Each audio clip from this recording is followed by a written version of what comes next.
I imagine most everyone in this room knows this face, and most certainly everyone knows and should know her name.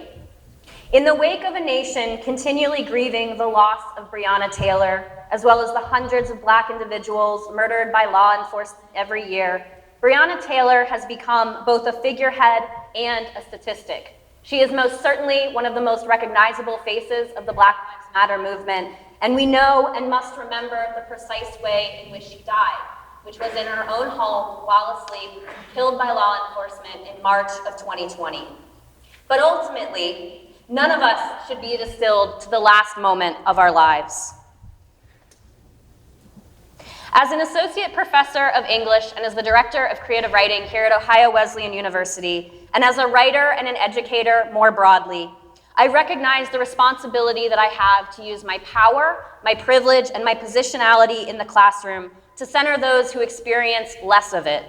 So when I considered how I wanted to spend my 3 minutes today, I knew immediately to highlight two women of color whose work and lives deserve our fixed attention.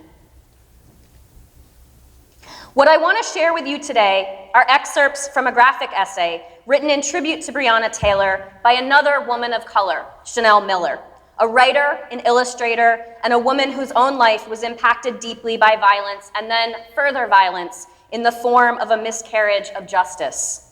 For several years, in fact, Chanel Miller was known only as Jane Doe, the anonymous woman who, in 2015, was sexually assaulted while unconscious on the campus of Stanford University by student Brock Allen Turner, a then 19-year-old student athlete who was subsequently sentenced to 6 months in jail, but was released after only 3 months. We'll return to Miller's story in a moment. What I want to share is the graphic essay that she made in tribute to Breonna Taylor, a graphic essay that I teach in both my contemporary feminist literature class and my nonfiction class, both in tribute to Breonna Taylor and in tribute to the millions of women of color whose lives, bodies, and art are so often diminished, disregarded, relegated, or maligned. There is a photo that sticks with me, Miller writes in her graphic essay, of Breonna Taylor dressed for Halloween as a fireplace mantle, small stockings dangling from her arms, the fire centered in her chest.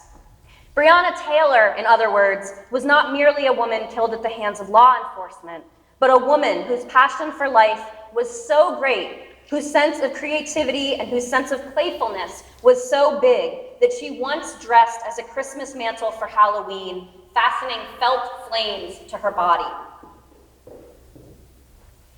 They killed a sleeping woman, Miller captions this illustration, who once draped herself in Christmas lights and tinsel. Meanwhile, entire communities of color are dehumanized. Nowhere in Breonna's case will it be noted that she had ideas unlike any other, that she cut felt into flames. Then Miller writes, "How can the punishment for extinguishing a spirit be nothing?" Ever since the publication of this graphic essay and the publication of Chanel Miller's memoir, which argues at length that the legal system in America so often demonstrates more sympathy for perpetrators than victims, especially when those victims are women and all the more women of color, I have been repeating that idea in my head ad nauseum. How can the punishment for extinguishing a spirit be nothing? We can't change the system on our own, but we can change it together.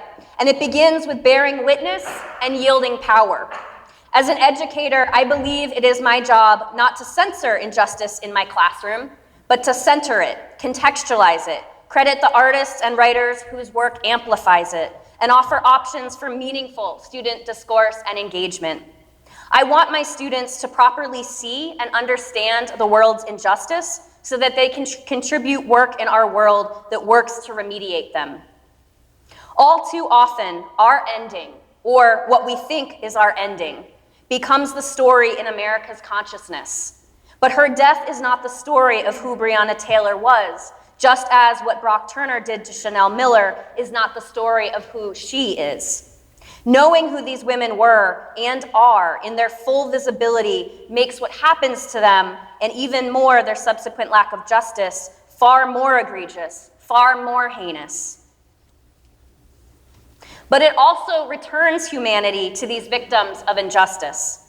I believe we all have a moral obligation to consume work about and by artists of color who are working to make injustice visible. Every time our nation extinguishes a spirit, we have a responsibility to ignite a light, a fire in ourselves and in others. As an essayist and educator, it is what I believe I am here to do, to ensure that my students understand the power of narrative. In other words, who often writes it and who often doesn't, who consumes it and who challenges it, and to harness the power of true storytelling so as to honor not only stories and their legacies, but people and their lives. These are those people. These are those lives. Ignite the light in yourself, and then ignite the light in others. Thank you.